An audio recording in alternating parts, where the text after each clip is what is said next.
Welcome back, everyone. This is Finding Rachel, a podcast about a documentary film about a YouTube channel. You got it? Okay, it's Greg here. Thanks for rejoining me, everyone. This is episode 3, which I think I'm going to call something like I Killed My Hard Drive or Crash Bang or Weep or Weep. I don't know. I think last one was actually Weep Weep, wasn't it?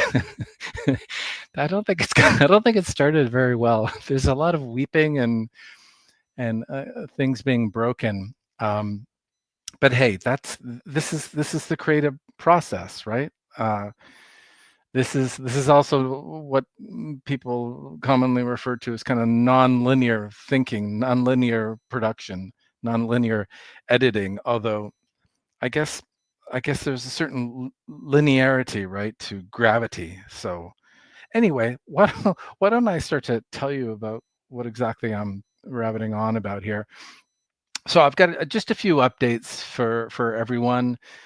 I want to talk a little bit about some of the equipment issues that I've been having, how to get ready. Like I guess last week we were talking about kind of where do you start and feeling overwhelmed by all the interviews, all the footage. And this week I want to talk a little bit about the preparation. How do you organize yourself? How do you organize the workflow, right, for this kind of non-linear way of making films, this digital age that we're in now? So I want to talk a little bit about that today. And then I want to talk a little bit about how I'm kind of organizing the actual film itself and the stories within the stories, so to speak. So that's my agenda for today. Hopefully, I won't go on too long, and you'll stick in there with me. So, crash bang. What am I talking about? I killed my hard drive. Okay, so I went out and I bought a $600 hard drive. There's kind of three levels of hard drives, right? The hard drive that I killed was my deep storage, just a larger one. I think it was something ridiculous, like 12 terabytes. No, actually, I think it was 20 terabytes. That's why it was $500 or $600. And I'd realized that week or last week being that week, that um, that my computer just wasn't up to the task, right? So I have this old pre-M chip iMac that I was using, and it was just, you know, if you could hear the inside of the thing growling, it would not be making a pleasant sound. And it was just taking forever to render clips, just to do anything, to save, right? So I just thought, oh wow, this is bad news. Um, and so I spent a couple days kind of reconfiguring my computer, my desktop computer space, and so I'm using a new M3 laptop from Apple. Moved around. So I'm moving all the stuff around. Cut to the chase here, Greg. Moving all the stuff around, and I elbowed off. Okay, admission time. I elbowed off the $600 20 terabyte external hard drive. Now, you know, is this the end of the project? No, this is not the end of the project. I actually have two other backup drives. And then my DP, my director of photography, also has some backup on the drives that he shot on out in British Columbia. So it was more of a, how many hours have been lost of me knocking this thing over. It also made a terrible noise. I plugged it back in and it was like squeak, squeak, squeak, squeak. So I just wanted to cry. So I ended up going to the gym and punching the bag for a couple hours, and that made me feel great. And it was all over. But anyway, a week or 7 days later, I'm thinking, geez, okay, that was a big waste of time. But I've upgraded. I bought some faster hard drives so that I can move things around quicker. I put that all behind me. As I said, this is all backed up 2-3 times here, so I'm kind of back in the saddle, so to speak. So that was a momentary blip, an expensive momentary blip, but hey, we move on. Um, so I guess the other thing that I've been doing over the last kind of 7 to 10 days since the last episode is I've been printing out all of the transcripts. And I think I talked about this before about how in the editing software now, you can automatically do the transcript. So it'll read your audio from your files, from your video files, and then it will churn out pages and pages of transcripts. So I started with all of the interviews that I'd done with guests on Rachel's show, and then from then on, over the last few days, I've been moving my way through transcripts from the actual show itself, from the interviews that I did with Rachel and Sue, and a bunch of other things that we did when we were out in British Columbia. So I think I started with about 160 pages of transcripts that I talked about last week, and now I probably got at least double that. So I've been doing a lot of sitting on the couch and just going through and highlighting passages that I find are helpful, right? And helpful to the extent that I think I might include them in the film that will help me tell a story or a number of stories. So the transcripts are sitting on my couch upstairs in my room. They're all, I think I've gone through everything now. Everything is highlighted. And then today, what I started to do was to bring down kind of set by set these transcripts. So I started with an interview that I'd done with Rachel, and I rewatched the actual video and put that side by side with the text transcripts. And the reason why I did this is because obviously you lose so much, right? When it comes to the paper becomes paper transcripts become an index, right? They point you to perhaps something that you may want to include in the film, but you need to watch it over again. The transcripts aren't perfect. The technology, for whatever reason, cannot spell Mazzy or Rob the Waxed, So part of it is me kind of correcting some of the transcripts, but also really seeing what I've got, the ums, the ahs, the great expressions on people's faces, the curiosities, and the pauses. There's nothing more beautiful than a long pause or someone looking up to the left, trying to access some information in their brain. These are wonderful moments to capture, of course. This is not just about sound. This is not a film just about talking. It's a visual medium. So you need to see these things in the context of your transcripts as well. So so once I've been doing that, then I've been cutting out those short little excerpts and starting to put them into what's called sequences. And basically a film is the film that you put together, technologically speaking, it's just a set of sequences added to other sequences, hopefully not on top of them, and they're just tracks upon tracks upon tracks. I'm already freaking myself out here, aren't I? Yeah. Anyway, so I hope that makes some sense, right? It's just, you have to break things down, right? You need to get some sequences, something achievable, something that's going to get the ball rolling. Just before I recorded this, I put together a sequence when Sue walks into the living room the morning of the first day when we were there, to turn on all the lights, to get Rachel some coffee, and to start the day, right, at 5:30 in the morning before the Rachel's Ghost YouTube channel starts. So again, that gives you momentum as an editor, as a filmmaker. You start to see things, right? Are you going to use all of that? Is that sequence going to go into the final cut? Maybe not, but it just gives you an idea, a clear idea as to what you have, right? The material that you have above and beyond, as I was saying, those transcripts, above the words that are spoken.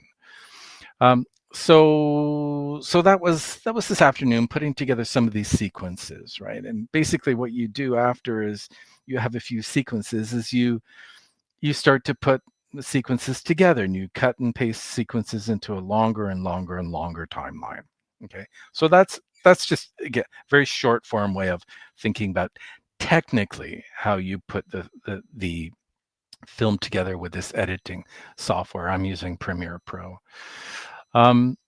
The other, I think, more creative element that I've also started as well, I'm just going to pull it out here in front of me on my screen here at home, is the actual script. Now you kind of I'm hearing you say to yourself, what do you mean a script? It's a documentary, right? I'm not writing.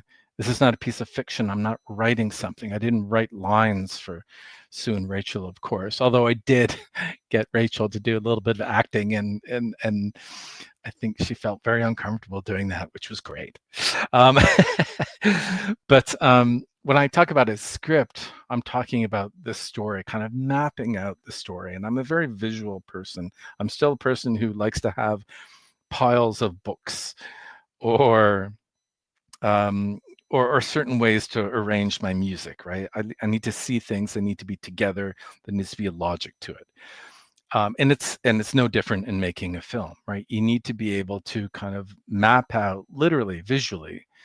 And I'm actually using an Excel sheet, right? So a spreadsheet to map out the different themes or the different stories that I'm finding in the transcripts, in the footage as well.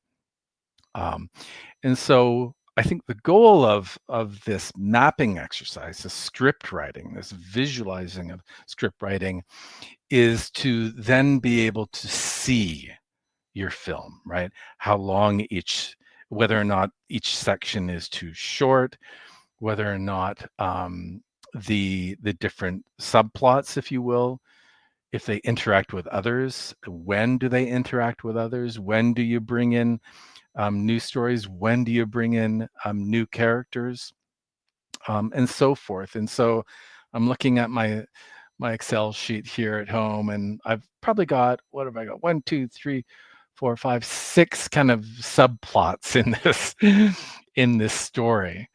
Um, in the story called, the TV show, the documentary, the TV show. 6 is probably a bit too many stories. I probably want to boil that down to more like 4 stories. And then what I'll do is I'll weave those stories together. And those stories reinforce each other. They provide contrast to each other. They tell a holistic story. Okay, so that's my thinking right now. That's my approach to visual storytelling. That's the way in which I also organize myself, because as I said before, if I don't see it, I start to lose it, right? I need to be able to quickly look at a document and think, okay, I kind of see what I need for my footage, and I see where the arc of this storyline is going. So that's the script. So I've been kind of maybe just every day for the last week, just working on it for 15 minutes here, 30 minutes there, every second day probably on this script, visualizing this script, and then I'll bounce back to the footage. And so I find that's helpful because then it kind of keeps me grounded, right? I keep on, and then I basically ask myself, do I have the footage? Do I have what I need to tell the story that I want to tell, that I'm scripting out, right? Do I have all those 4 subplots? Do I have enough material to communicate those storylines to an audience? So that's basically where I'm at now. So what else can I tell you? I'm trying to keep it real. I'm trying to keep it real. I'm trying to stay sane. And as I said before, I'm trying to get a few things under my belt, so I build up some confidence here, and also so I can ultimately not just build up some confidence, but so I can show something to my editor. So this is a last point I'll make before I let you go here, and that is that there's different ways of putting together a film, right? The director will go in, will kind of have certain scripts or certain questions, will create certain scenes that they will think will tell a story at the end of the day. But it's really the editor in many instances that, particularly if there's a story editor involved, that will put together the film, literally, that will take all the footage that I directed, right? But they will sit in front of the editing suite and they will put it together. But for me, and I guess it's a negotiation, right? It's like, how much does the director want to be involved? How much does the editor want to be involved? And I think that relationship between the director and the editor I've already started that process, speaking to a colleague about whether or not he would like to edit the film, and I think it's the most important relationship in the whole process of making a film, right? And so what I do is, well, in addition to having a number of conversations and constantly throw little abstracts or a paragraph here, two paragraphs there, leave some voicemail saying, this is what I'm doing, this is where I'm at, this is where I think this story is evolving into. Um, there, for me, I can't just leave it at that. This is the control freak conclusion to the episode. That's not the way to put it, really. I think I just need to be able to show something to an editor, right? I find it difficult to just use words to describe what I'm hoping the film will look like, what I'd like the film to look like, right? Again, it's a visual medium. So for me, I'm not a great editor. But I've done this in the past with my other films, and that is I put together what's called a rough assembly. It's dodgy. There's lots of jump cuts. There's no precision to it, but it is the building blocks of the film, right? So I can show this kind of rough assembly, a very rough first go at of the edit of the final film, and then show that, sit down with the editor and say, this is what I'm trying to do. Hit pause, talk about it a little bit more, hit play again, and then kind of talk through the vision that I have for the final film. And I guess there's many different ways of doing this, but this is the way that I've always made films, and I feel like I just need to get my hands dirty, so to speak, right? I need to feel the film. I need to see the film. I feel like for whatever reason, I need to put together the, the early version of the film so that I myself can feel confident that this is going to be a compelling film that people are going to want to take time out of their lives to sit in a theater, a cinema, and watch. There we go, everyone. That's episode 3 of Finding Rachel, a podcast about a documentary film about a YouTube channel. Make sure to subscribe if you haven't already, and I'll be back probably in another week and update you about how the film is going. And thanks for checking in. Take care, everyone.